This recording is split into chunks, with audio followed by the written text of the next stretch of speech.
Hey everyone, welcome back to Logan's Voice. I'm Doug Ballinger, Logan's dad. And if this is your first time tuning in, I want to say something right from the start. This space is for you. It's for grieving parents, for grieving siblings, for grieving best friends and partners. It's for anyone who's ever gotten that call. You know, the one that takes the floor out from under your life. And it's for anyone who's felt the crushing weight of losing someone they love to substance use, overdose, or fentanyl poisoning. I started this podcast because after my son Logan died in 2020, I just could not stay silent anymore. The silence felt like betrayal. And honestly, the silence is where the shame and stigma lived. So I decided to speak, to share Logan's story and mine, not because I have it all figured out, but because staying quiet was killing me in a different way. This episode is called Living Forward, Finding Life After Traumatic Loss. And I chose those words carefully, living forward, because moving on, that just doesn't fit. Moving on makes it sound like we're supposed to forget, supposed to get over it. And if you're listening to this, you already know that's not how this works. We don't move on from our people. We move with them, with their memory, with their love, with their absence too. Living forward means learning how to carry grief without letting it bury us. It means letting purpose catch up to our pain. It means believing, maybe for the first time, that healing doesn't mean forgetting. I don't know where you're at in your journey today.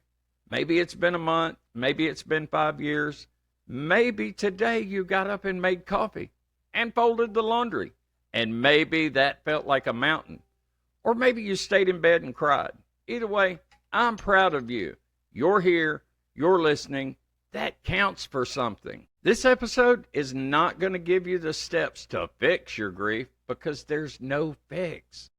But what I can offer you is truth, solidarity, and the reminder that you're not walking this road alone.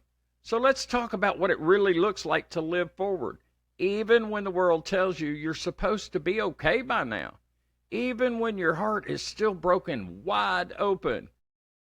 Let's start right there. Grief, real soul-shaking grief, doesn't play by any rules. It doesn't show up in neat little stages like we're taught. It's not linear. It's not logical, and it doesn't care how strong you were before. Grief after traumatic loss, it guts you. It's waking up in the middle of the night, not sure if it was a dream or a nightmare. It's standing in the grocery store, staring at your kid's favorite cereal and breaking down because you remember they used to eat it straight out of the box. It's hearing a song in your car and having to pull over because your chest feels like it's caving in. No warning, just grief. When someone you love dies, especially when the loss is sudden, preventable, and tied to something as misunderstood and stigmatized as addiction or overdose, it adds layers to the pain. There's trauma, there's judgment, there's the replaying of the what ifs on an endless loop. And let me tell you, those what ifs will haunt you. What if I'd have said something different? What if I'd have seen the signs sooner? What if I'd have just been a little more strict or a little more soft? What if they called me that night? We torture ourselves with those questions. And the hardest part, there are no real answers, only echoes. I've sat with so many grieving parents, and you know what I hear over and over? I feel like I failed. I should have protected them. People don't understand what I'm going through. And the truth is, most people don't understand. Not fully, because losing a child or a partner or a sibling to this epidemic, it's not just loss. It's the kind of heartbreak that fractures your identity. You're not the same person after. You just can't be. It changes your relationship to the world. Your calendar feels different. The seasons, holidays, even your own reflections start to measure time in before and after. And sometimes Even just existing in the after feels like too much. I remember the days after Logan died. Time didn't feel real. People would say things like, oh, he's in a better place, or at least he's not suffering anymore. And I wanted to scream, not because I didn't know what they meant and that they meant well, but because I didn't want platitudes. I wanted my son. That's the reality of grief that guts you. It makes you raw. It strips everything down to your most human core. And you find out who's comfortable standing in that space with you and who isn't. If that's where you are today, if you're in that raw, breathless, fragmented kind of grief, I want you to know you're not broken beyond repair. You're grieving. And that is sacred work. It's painful, yes, but it's also proof of love. We don't grieve what we don't love. We don't ache for what didn't matter.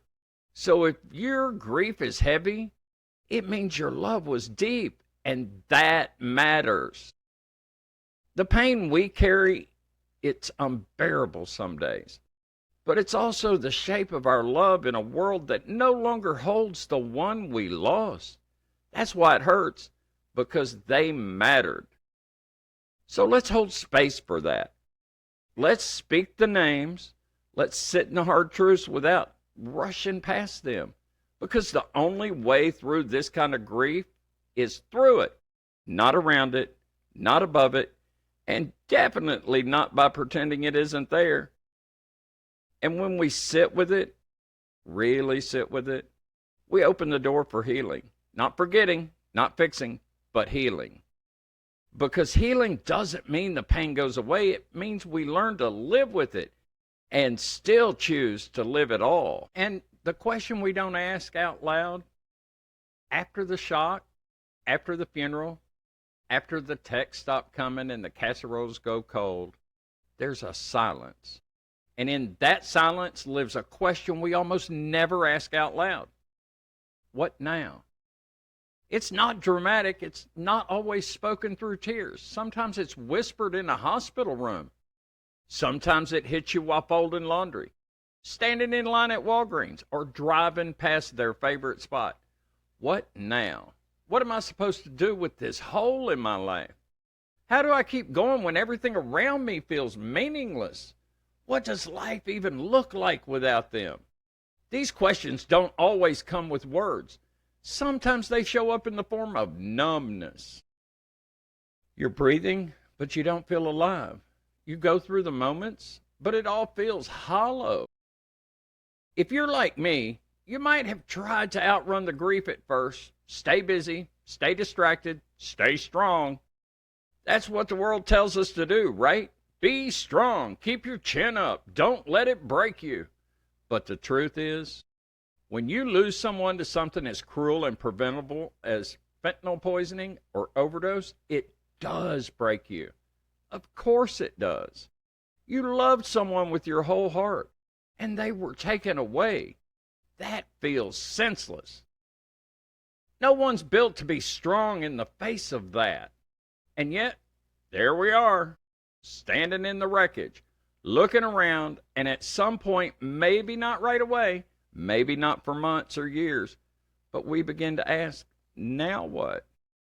Not because we're ready, not because we're okay, but because we don't want this to be the end of the story. Because deep down we know we can't go back. We don't want to stay stuck, but we have no idea how to move forward. That's where living forward starts. Not with answers, but with a willingness to ask the question, to say, I'm still here. I don't know what this life looks like without them, but I'm willing to find out. Living forward doesn't mean you stop grieving. It doesn't mean you stop missing them. It means you give yourself permission to keep living a day, an hour, sometimes just 5 minutes at a time. And you know what? Sometimes the bravest thing you'll do all day is simply get out of bed, brush your teeth, walk the dog, or open the blinds. These aren't small things. These are acts of resistance against the darkness. They're your quiet, sacred yes to life. Because when you've experienced a traumatic loss, nothing is automatic anymore. So when you've survived the unthinkable, you've woken up day after day in a world that no longer holds the person you loved. You've carried their memory through moments when breathing felt like labor. And maybe, just maybe, you've started to ask that impossible question. Now what? That's when something else begins to stir. Not right away, not clearly, but slowly, like a whisper you almost miss. It sounds like this. Maybe I can help someone else. Maybe their life could still have some meaning. Maybe this pain isn't where the story ends. For me, purpose didn't crash in like a lightning bolt. It didn't show up in a banner, a mission statement. It came in pieces. It came in the messages I got from other grieving parents, in a quiet hug from someone who said, "Thank you for speaking out. I haven't told anyone about my son yet." It came the first time someone said, "Because of Logan's story, I talked to my kids about fentanyl." That's when I knew. Maybe I couldn't save Logan, but maybe Logan could still save someone else. Letting purpose catch up to your pain doesn't mean your grief disappears. It doesn't mean you suddenly know what to do. It just means you've decided your story won't end in silence. And look, I know how hard that decision is, especially when you're exhausted, when you're angry at the system that failed your person, when you're still haunted by memories you didn't get to make. But there's something powerful, radical even, about turning toward your pain and saying, "You don't get the last word, I do." Maybe for you that looks like advocacy, or art, or raising awareness, or volunteering, or just showing up every day and loving the people in your life more fiercely than ever. Purpose doesn't have to be loud, and it doesn't have to be public. Sometimes purpose is private, like making it through the week without breaking down, or choosing not to numb out, or speaking the truth when everyone else wants to pretend everything is fine. And here's something else I've learned. Purpose doesn't erase pain. It gives pain somewhere to go. It gives your grief a voice, and it gives your love a job. It gives your memory room to breathe. And for me, Logan's voice is that purpose. It's the legacy of a boy who was more than his struggle. It's the echo of his laughter, his style, his passion, and his light. It's me standing in the wreckage of grief, choosing to build something anyway.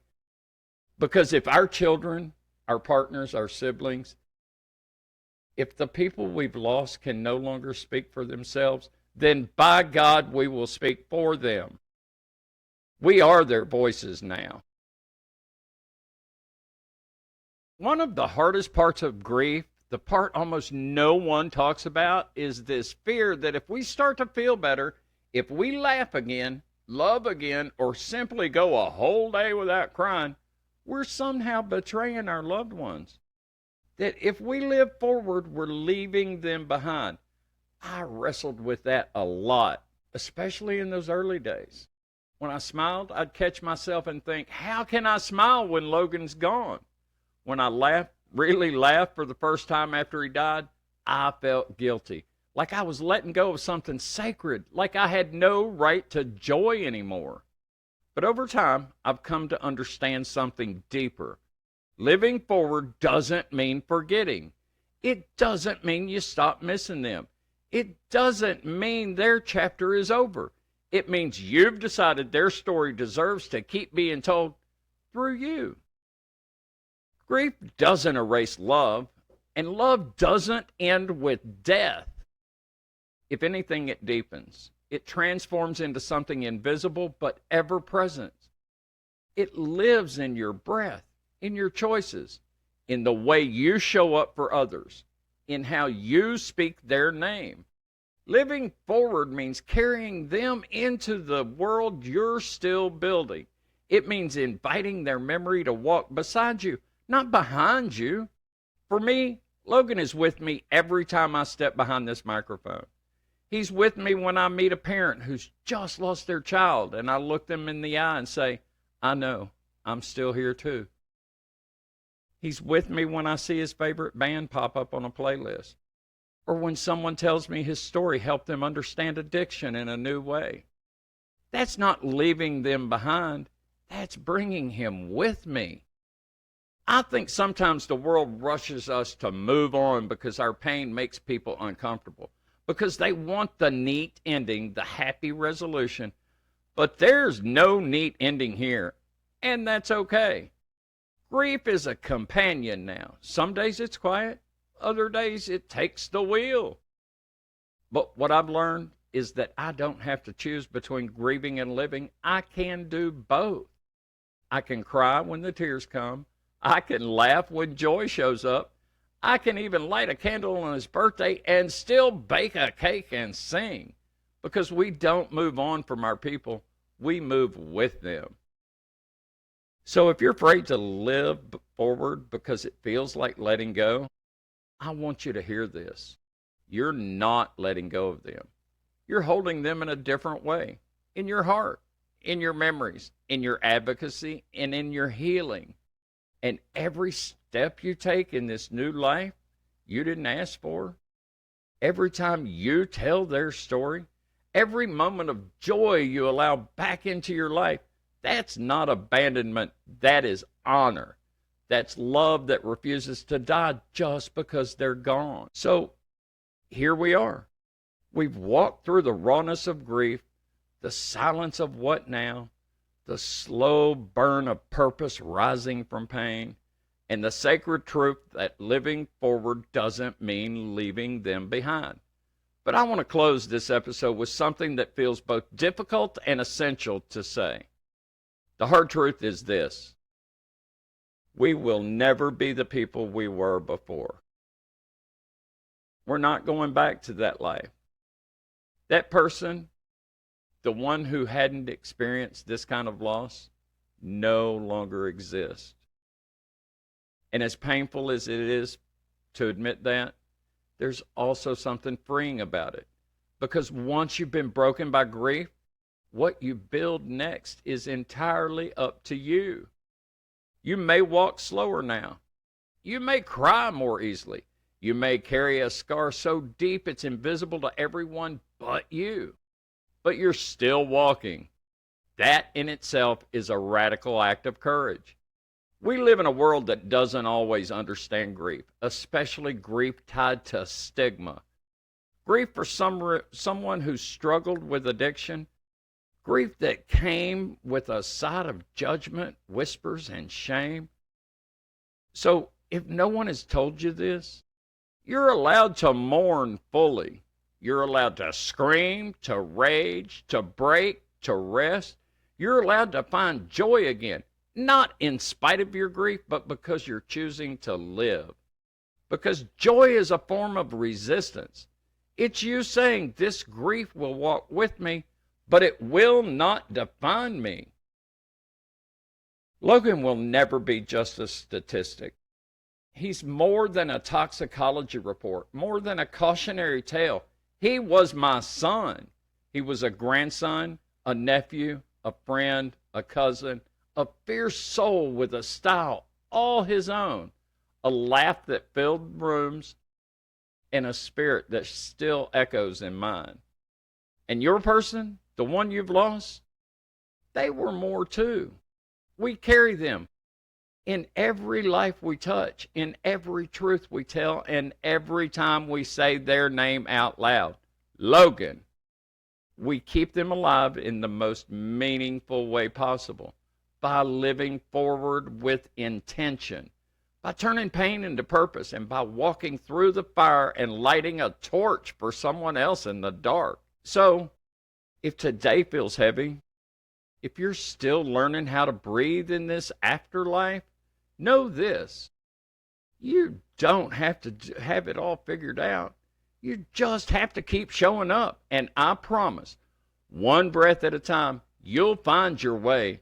It won't look like the life you imagined, but it can still be one worth living. There's no map for this, and there's no shortcut. But there is community, there is healing, there is hope. And if nobody's told you lately, you're doing better than you think. You're not alone, you're not broken, and you're not finished. Thank you for joining me for this episode of Logan's Voice. If today's conversation helped in some way, I'd be honored if you'd share it with someone else who might be hurting.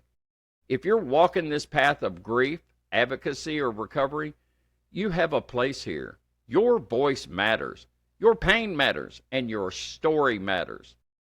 Until next time, be gentle with yourself. Speak their name, and remember, grief is the price of love, but purpose is its promise.